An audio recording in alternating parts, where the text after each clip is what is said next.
Vivencias.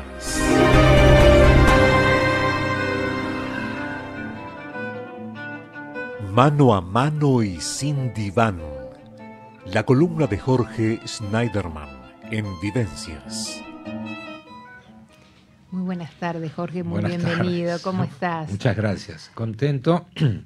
Y bueno, dentro de esta vorágine futbolera como hace 3 semanas. Estamos todos esperando a mañana. Creo que el país entero está esperando a la mañana. Yo pienso que sí. Estuvimos pendientes de la salud de Cavani, claro, y ahora con la expectativa del encuentro. Si juega o no juega, cómo Sí. estará ese gemelo, bueno, todas esas expectativas de las que tanto se ha hablado, ¿no? Sigo apostando al espíritu de cuerpo. Claro. Y entiendo de que siempre el todo es más que la suma de las partes. Claro. O sea, y hay una mancomunión, hay un espíritu de grupo impresionante que se percibe, ¿no? Sí, y un sí. conductor, más allá de las diferencias que se pueden establecer desde el punto de vista, qué sé yo, como futboleros que somos, Sí. creo que los lineamientos que ha marcado el maestro Tavares han conformado no solo un grupo de deportistas, sino de seres humanos bien plantados en su rol y con una actitud proactiva que creo que van a sortear todos estos escollos. Y que tienen que ver, a propósito del tema que estamos hablando hoy, con la identidad del equipo, ¿o no? La identidad. La identidad del equipo, La identidad, ¿no? con la construcción de una identidad. Con la construcción, porque en realidad de eso se trata, ¿no? Gracias Sí. a esa identidad es que creo que han llegado hasta donde han llegado y van a llegar mucho más adelante también. Sí, no tengo dudas. Bueno, No. pero no me quiero desviar, no nos vamos a desviar. No, por supuesto. Hoy vamos a hablar de cómo se construye la identidad, ¿no? Qué tema interesante. Sí. Pero quizás antes de ver cómo se construye, que es importantísimo saber cómo, ¿qué es la identidad? Claro. Empecemos por La lo identidad, básico. No, siempre es bueno más o menos no sé si dar una definición, sino una aproximación Claro, conceptual en cuanto Sí, a lo que sí. es la identidad, que es el cúmulo de rasgos, de características, de atributos, de roles asumidos, ¿no? Digamos, por un individuo, por una comunidad, por un colectivo, Claro. que los diferencian de los otros, ¿no? Asimismo tiene que ver la identidad con la percepción que tenemos de nosotros mismos. Ujú. Y como vos bien decías, hablamos de la construcción de la identidad. Claro. La identidad no es una caja negra como de un avión donde está guardada toda la información y ahí están todas las razones de ser y nuestras raíces bien definidas que nos determinan. La identidad es una construcción, más te diría, es un relato. Hay gente que tiene un criterio esencialista, ¿no? Como que la identidad es algo que está ahí y es eso y eso somos nosotros. Y por otro lado están los narrativistas, como se suelen Claro. decir, que son los que entienden de que la identidad es un relato, es un proceso en permanente construcción. Claro. Está en un proceso de cambio, quizás. Totalmente, sí. Porque evidentemente el ser humano es puro cambio. Y Totalmente. vive en puro cambio. Totalmente. La vida es devenir. O sea, supongo que la identidad tendrá que ver con ese cambio de la vida misma. Obviamente. La identidad, para poder comprender obviamente lo que es la identidad, el proceso de construcción de la identidad, debemos apelar a muchas disciplinas. Para poder entender el concepto de identidad o lo que representa la identidad, obviamente debemos, apelar a la sociología, la psicología, la filosofía, obviamente, y todo el espectro de ciencias que puedan, o de disciplinas que puedan contribuir a una comprensión cabal del término, ¿no? Claro. Porque no podemos caer, si bien procuramos una aproximación conceptual, no podemos decir, bueno, la identidad es un tema que pertenece a esta área o a esta otra. Claro. Es poliédrica. Claro. Asimismo, cuando hablamos de tu identidad, mi identidad, en sí estamos hablando de, ¿por qué digo poliédrica? De un cúmulo de identidades. La identidad de género, la identidad religiosa, ideológica, qué sé yo, la identidad cultural, ¿no? Todas, la etaria, generacional, o sea, un montón de grupos de pertenencia y referencia, con los cuales establecemos una Contacto. relación y que nos sentimos representados por ellos y a su vez nosotros representantes de esos grupos, ¿no? Eso en sí para poder entender la identidad. Ahora, ¿cuándo se comienza a construir la identidad, ¿no? Que ese es el otro gran tema. La identidad, obviamente, nuestra identidad individual, después hablaremos de la identidad social. La identidad individual comienza, bueno, en las etapas preliminares de nuestro desarrollo. Nosotros, no bien nacemos, todavía constituimos, ¿no?, con nuestra madre lo que se suele llamar un yo oceánico, ¿no? Y una diferenciación yoica, hasta que allá por los 6 meses, en lo que Lacan denomina el estadio del espejo, el niño empieza a reconocer su cuerpo y a partir de ahí comienza a transitarse por todo un proceso de desarrollo que involucra distintas líneas de desarrollo, ¿no? El desarrollo psicoafectivo, el desarrollo cognitivo, todo ello dentro de lo que es el cauce social o proceso de socialización. Por lo tanto, ingresamos en este proceso de construcción de la identidad a partir de las etapas más preliminares. O sea que esas serían determinantes para lo que sigue. Obviamente, porque estamos hablando desde el punto de vista cognitivo, ¿no? Cómo conocemos al mundo, cómo empezamos a conocernos y a conocer el mundo, nuestra interacción con el contexto. Obviamente, el niño durante los 2 primeros años de vida, desde el punto de vista cognitivo, la forma como empieza a conocer el mundo se da desde una perspectiva sensorio-motriz. El niño todavía no accedió a una función simbólica, por lo tanto estaríamos hablando de que a través de la acción y la percepción el niño empieza a diferenciarse y a diferenciar las cosas, pero ya empieza a impregnarse de todas aquellas señales que provienen del mundo exterior.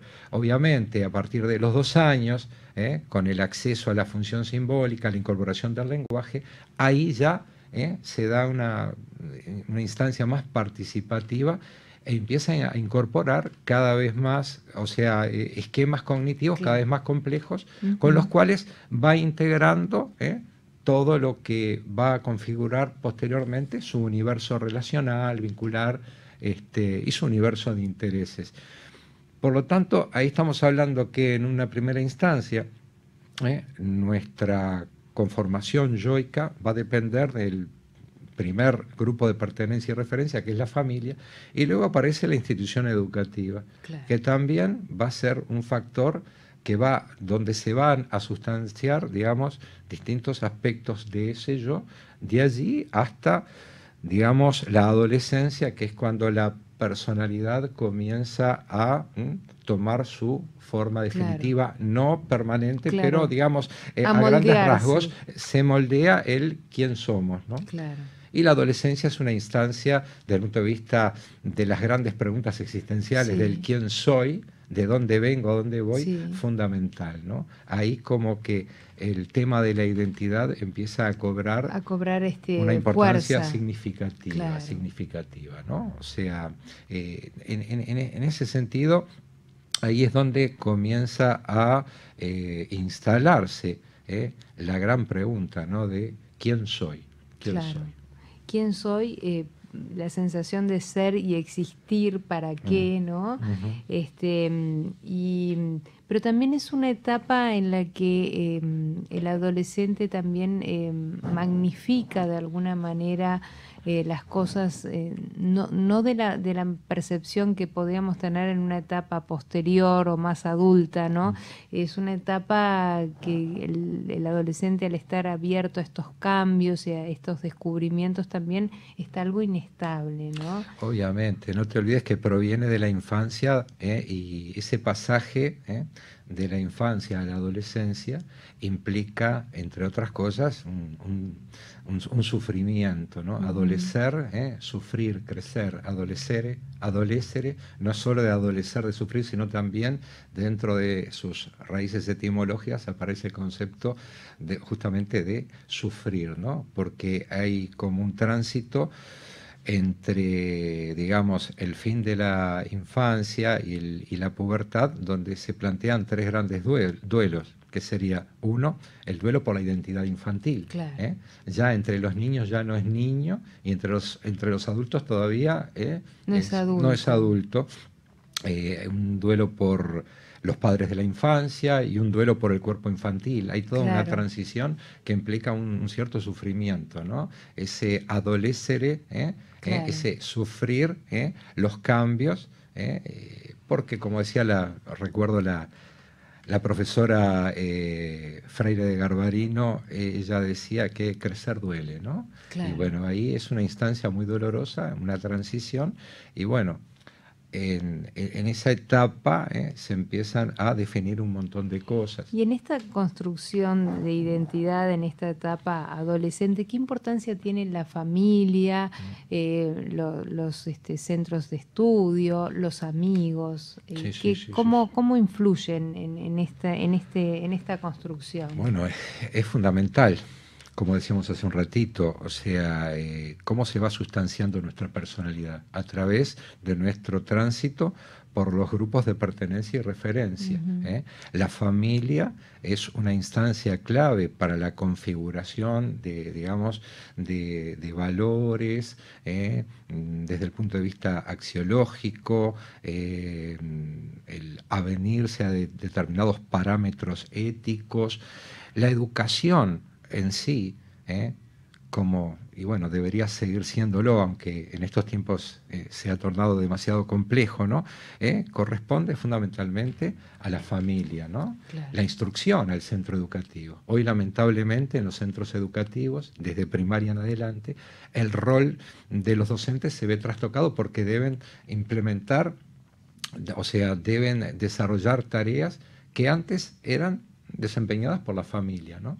La educación, los parámetros, las normas básicas de convivencia, de urbanidad, eso se desarrollaba dentro del seno familiar. Claro. Hoy por hoy está mucho más complicada la cosa. Entonces tenemos como que la importancia de los grupos de pertenencia y referencia, la familia, la institución educativa, va delineando, va forjando el perfil axiológico de cada individuo. Y bueno, y también va generando también el surgimiento de, digamos, identificaciones. Hay modelos identificatorios con los cuales el niño, luego el joven, digamos, se va identificando, y bueno, eso va configurando su universo, digamos, de identificaciones. En un principio, los padres, no vamos a ingresar en honduras psicológicas complejas, pero que como que en las etapas preliminares, digamos, a través del tránsito por las distintas fases del desarrollo afectivo sexual, se da la identificación, ¿no? El famoso complejo de Edipo, Claro. la identificación, la figura del padre, de la madre como relevantes modelos identificatorios. Luego eso en la adolescencia ya hay como una búsqueda en el afuera, ya la identificación se busca por otros lados, ídolos, y como que ahí comienza a configurarse, digamos, definitivamente lo que va a ser el perfil, digamos, identitario del individuo y, bueno, su personalidad. Claro, sí. claro. Te invito, Jorge, a hacer una breve pausa y luego de la pausa continuamos hablando sobre esta construcción tan importante de la identidad que quedamos en el proceso de la adolescencia, pero seguiremos caminando en el próximo bloque. Sí.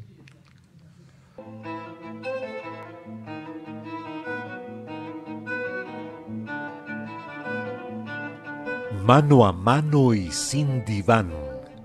La columna de Jorge Schneiderman en Vivencias. Continuamos aquí en Vivencias con el licenciado Jorge Schneiderman en su columna Mano a Mano y Sin Diván, intentando ver cómo se construye la identidad. Y el individuo va creciendo y la va construyendo lentamente, ¿no? Sí. Pero es un proceso complejo el de la construcción de la identidad, porque hay que irse adaptando al medio, a la cultura. Está también estrechamente vinculada con el proceso cognitivo, con lo que nos va sucediendo, con el entramado vincular, y con las relaciones que de alguna manera vamos estableciendo.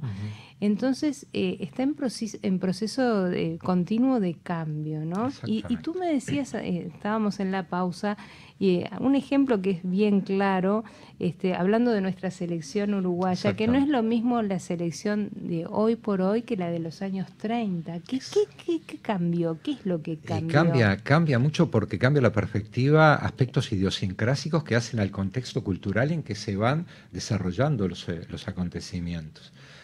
Uruguay, década del 20, país obviamente precursor, pionero en cuanto a lo que era el fútbol, la práctica del fútbol.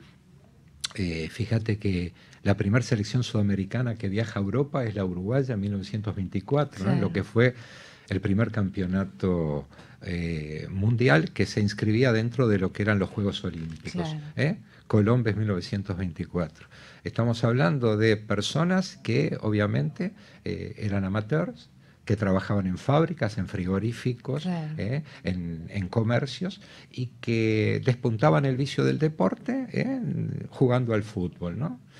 Esas personas no constituían un entramado de individuos dedicados plenamente, profesionales, contando con los cuidados, con la atención y con el entrenamiento que hoy por hoy se cuenta, ¿no? De hecho, la leyenda dice que cuando fue la gesta de Maracaná, los jugadores iban al partido después de comer un plato de ravioli y tomarse medio litro de vino. Y algo de eso algo hay de leyenda también, ¿no? Sí. Siempre de eso se trata la identidad, es un relato y mitos, va cambiando. ¿Hay mitos respecto mitos. a la identidad? Obviamente, por supuesto, hay toda una mística, pero es como decía Gabriel García Márquez, no importa si pasó o no pasó, lo importante es cómo lo recordamos, ¿no?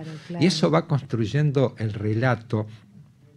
¿Qué es la identidad? La identidad no es algo que está ahí dentro nuestro, no es algo que lo define la ciencia o la metafísica. La identidad es algo que lo estamos descubriendo permanentemente y que se va transformando. Entonces, esa selección, ¿cuál era el lema? Y bueno, como decían los viejos deportistas, la delantera, adelante, el bazar y atrás la ferretería. ¿Sabes lo que significaba eso? No. Adelante, el talento, la gambeta, el buen juego. Atrás, dando leña y duro y parejo. Esa era la filosofía. La filosofía de ¿no? la selección la de rudez, 1930. de la década del 30, del 35, del 40. Hay toda una mística creada. Muchas cosas que sucedieron, otras que no sucedieron.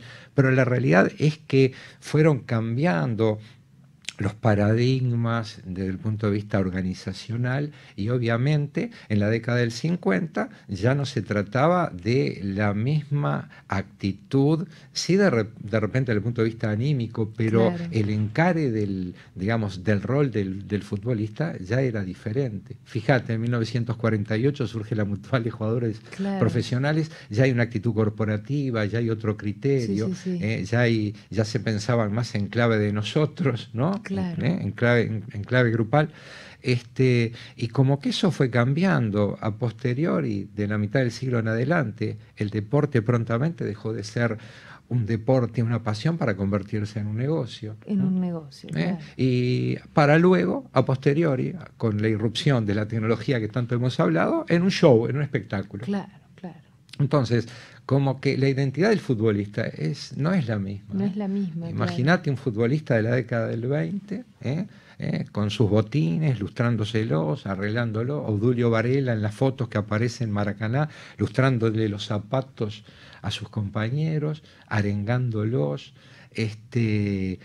todo de acuerdo al contexto. Por eso es como un permanente devenir, la construcción de esa narrativa va cambiando. Un país, el Uruguay, por ejemplo, va construyendo su identidad desde 1825 en adelante, Claro. a través de una acumulación de memorias, circunstancias épicas, relatos, sucesos, acontecimientos, que con el tiempo van cobrando una significación diferente. Mira vos, Y ahí estamos hablando de una identidad colectiva. Colectiva, exacto. Claro. Hacia 1850 Artigas era un bandolero, un atorrante, era una especie como de contrabandista, un oprobio para lo que era la identidad nacional, 1850. Pero ya en la época del militarismo, 1880 y pico, ahí ya aparece, resurge a retomar la figura de Artigas como individuo icónico, emblemático, afín a intereses políticos coyunturales. Claro. Allá por la década del 1920, ahí sí definitivamente Artigas es instalado, se le pone en la Plaza Independencia. Es nuestro prócer. Ahí está, formando parte también de un relato. Seguramente Artigas nunca cabalgó arriba de un caballo como el que está en la Plaza Independencia, con esa actitud y la prestancia como de legionario romano, ¿no? Artigas era otra cosa, pero eso también forma parte de la construcción del relato identitario. Y del mito, como decías tú también, y del mito, ¿no? Obviamente. Y después vos ves que de acuerdo a cuán funcional es a los intereses coyunturales, se toma o no como elemento identitario algo. En la época de la dictadura traen los restos de Paraguay en 1977, y bueno, y la dictadura en ese momento lo toma, ¿no? Pero a su vez el artiguismo es tomado también desde otras tiendas ideológicas. Claro. O sea, hay que tener mucho cuidado, no es algo estático, la identidad no es algo monolítico, claro, es algo en permanente cambio, y que obviamente hay que tomarlo como eso, ¿no? Como un proceso. Y hay que distinguir la identidad individual de la colectiva, porque en este caso veníamos hablando de la colectiva y sí, veníamos hablando también de la individual. ¿Cuál es la diferencia, digamos, entre claro, la identidad colectiva e individual? Claro, lo que pasa es que la identidad individual tiene que ver con la subjetividad. Somos, a ver, la historia de cada individuo es única e irrepetible. Estamos hablando de que cada individuo es único en sí mismo, ¿no? Más allá de las huellas digitales, en ese aspecto, digo, en tanto la configuración de todo lo que es su universo relacional, su universo de intereses, tiene que ver con su propio ser, tiene que ver con su propia subjetividad. ¿Qué es la identidad colectiva? Es la capacidad que tenemos los seres humanos, porque si bien somos individualistas, también somos colectivistas. Claro. O sea, tendemos a construir nuestra propia percepción subjetiva, nuestro modelo de la realidad, desde lo que es nuestra historia de vida. Podemos tener afinidades, temas en común, pero cada uno de última va a darle su impronta a la percepción que tenga sobre la realidad. Nadie ve la realidad tal cual es, sino a través de los modelos que va construyendo desde esa propia percepción subjetiva individual. Eso nos hace únicos en nosotros. Irrepetibles. Claro.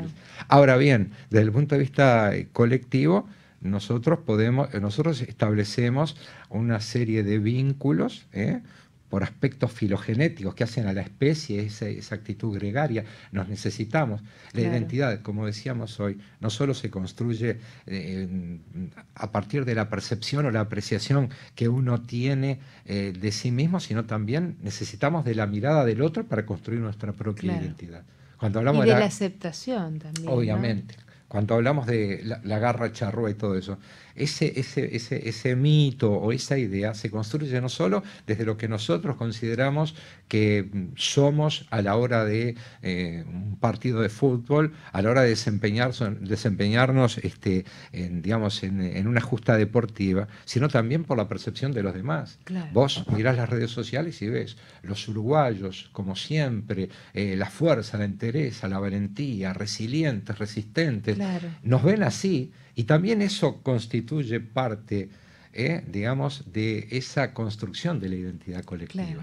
La identidad colectiva tiene que ver con la posibilidad de articular y vertebrar afinidades, intereses, memorias. Cuando hablamos de los uruguayos, Los Claro. uruguayos, ¿qué somos? ¿Qué es lo que define la identidad del uruguayo? El mate, qué sé yo, el himno, la bandera. Va más allá de eso. Eso forma parte, Tiene que ver pero va más con allá. un entramado vincular también la colectiva, ¿no? Obviamente, tiene que ver con todo el entramado vincular, tiene que ver con emociones. Como Ujú. decía el doctor Carlos Maggi, siempre decía que cuando un grupo tiene mucho que recordar, pero también mucho que olvidar, o sea, el haber Claro. vivido, el haber incorporado como parte de todo ese entramado identitario, todos y cada uno de los hechos, acontecimientos que desde las instancias fundantes y estructurantes de la nacionalidad fueron acompañando. Claro. Entonces, pero va más allá, porque vos imaginate, como decíamos hoy en la pausa, un uruguayo de 1910, hoy aparece como en las películas. Como en las películas, Y que por arte de aparece, magia, sí, claro, por arte de magia. claro, y Se caminando, sentiría camina por totalmente... un shopping. Y el tipo que hace es como la propaganda del Banco República, donde mostraban los 100 años del Banco República y un tipo de galera y bastón, y de Claro. repente ve, y uno con un celular ladrillo y otro Claro. ya con una tecnología 4K. Y cada uno decía, pa, cosa de mandinga, y esto Claro. que no se reconoce en eso, porque la identidad va más allá. Y fíjate, el Banco República aparece, ¿no? Digamos, como en el ejemplo de, Sí, ese- sí, de esa de esa publicidad, publicidad. como el factor vertebrador de un proceso que ha ido cambiando, pero sigue Que ha ido siendo el cambiando, Banco pero que República. sigue conectando a esos individuos a lo largo de la historia. Exactamente, conectando, y todos se sienten actores, representantes y representados por esa institución, más allá de los símbolos. El logo habrá cambiado Claro. 1000 veces. Imagínate cuál es el gran ícono de París, la Tour Eiffel, ¿verdad? Claro, Perfecto. claro. Imagínate un francés de la época de Voltaire que empieza a caminar ahí, él no se va a sentir identificado por la Torre Eiffel ni por el Arco del Claro. Triunfo. Hay otras cosas. Es Según las épocas, Clavel, es Exactamente, lo que te va exactamente, identificando. exactamente. Pero qué importante, porque si sigo mirando el reloj se nos va el tiempo y no te quiero dejar de realmente. preguntar, Sí. es que vivimos en un mundo que siempre estamos remarcando globalizado, por lo cual es un tema que toma sumo interés en la construcción de la identidad, Sí. ya que al estar tan globalizados, muchas veces es difícil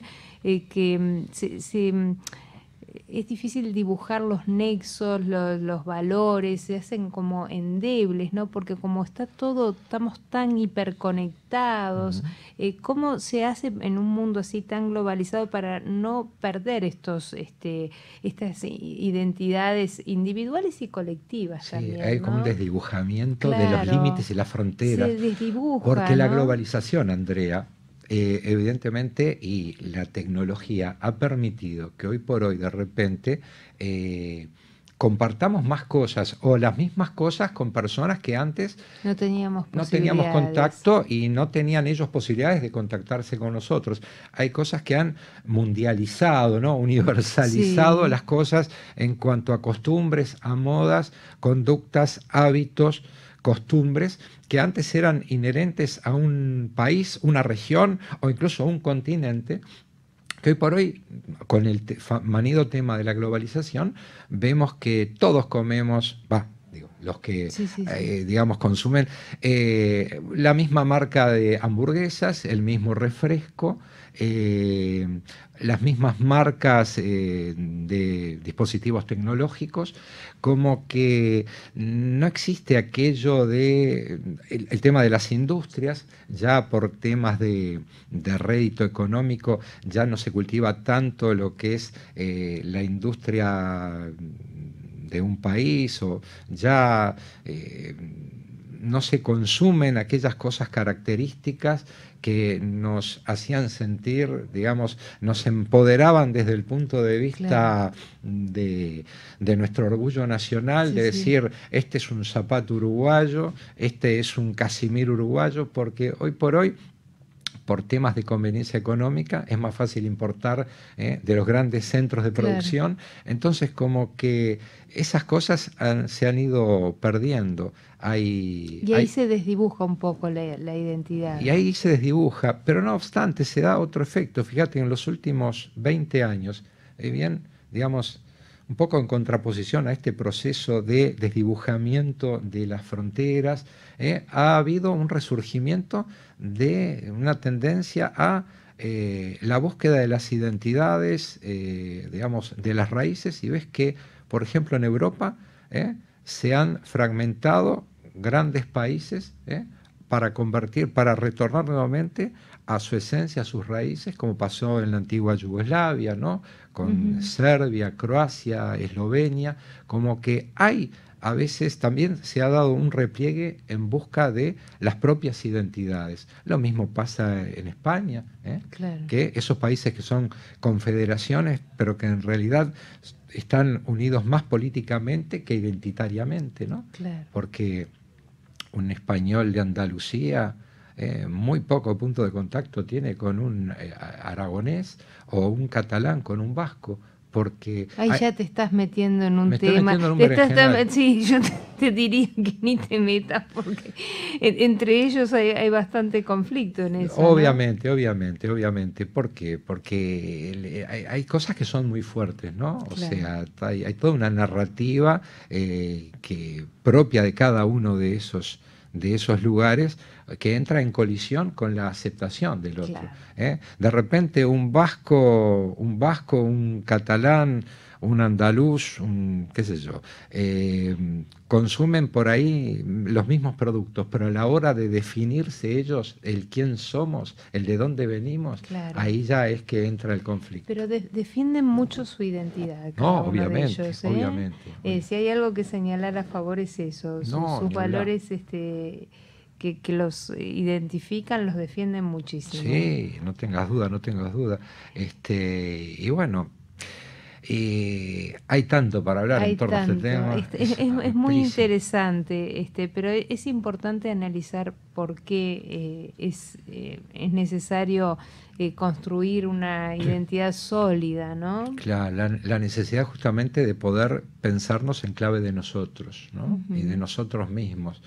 O sea, ¿qué es una nación, qué es un país? Sino la necesidad de sentirnos agrupados, encolumnados, tras una misma causa, que puede, obviamente, que puede tener como fin fundamental la consolidación de un yo nacional, ¿no? Claro, O sea, yo decía los otros días, a propósito de eso que estás diciendo, que si hay algo que me parece que el fútbol tiene de maravilloso es que nos une a todos bajo la misma bandera y no hay diferencia o sea, no nos diferenciamos, estamos todos apostando a que ese país, a que esa selección gane, ¿no? Cosa que es difícil cuando nos Sí. hablamos en otros términos, porque ya si la política tira para un lado a unos y a otros, las religiones también, ¿no? Creo Sí. que es un momento que se debería de pronto copiar de esto, de esta unión que Sí. trae aparejado el fútbol, que es maravilloso en ese sentido. Casualmente yo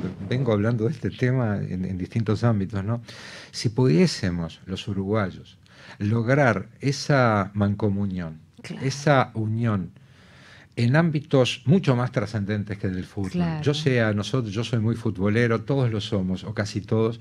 Pero trascendente, yo entiendo lo que querés decir. si pudiésemos- en resoluciones y en problemas de vida, ¿no? Exactamente, en resoluciones de temas tan De temas vitales. de índole de país o De índole o en nacional, la educación. o claro. Si pudiésemos todo digamos, esta suerte como de unión, mancomunión que se da en torno a la performance de la selección, lo hiciésemos también en torno a la educación, el educarnos más, el cuidarnos más, el protegernos más. Claro. Obviamente no vamos a ingresar en Honduras político-ideológicas, pero- ni vamos a dar soluciones nosotros no, acá, no. pero trascender un poco, que más allá de que cada 4 años, durante un mes, como decía la canción de Palito, la gente por las calles parece más buena, porque Claro. todo el mundo entra en diálogo, como que encontramos un hilo conductor para la conversación, todos estábamos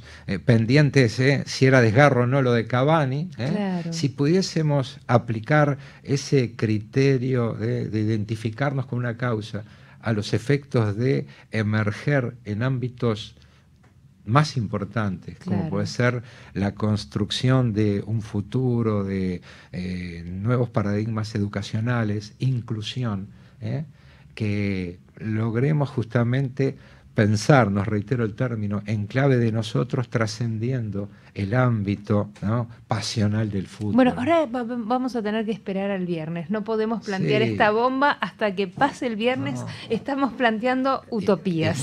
¿Quién nos banca si ganamos el viernes, ¿no? Si ganamos mañana, Un ¿no? inmenso placer, Jorge. Igualmente. Se nos van como siempre los minutos volando. Muchísimas gracias. Muchísimas gracias a vos. Nos encontramos la próxima semana. Por supuesto, aquí estaremos. Hacemos una breve pausa y ya estamos con la columna de Vida Sana. Vivencias.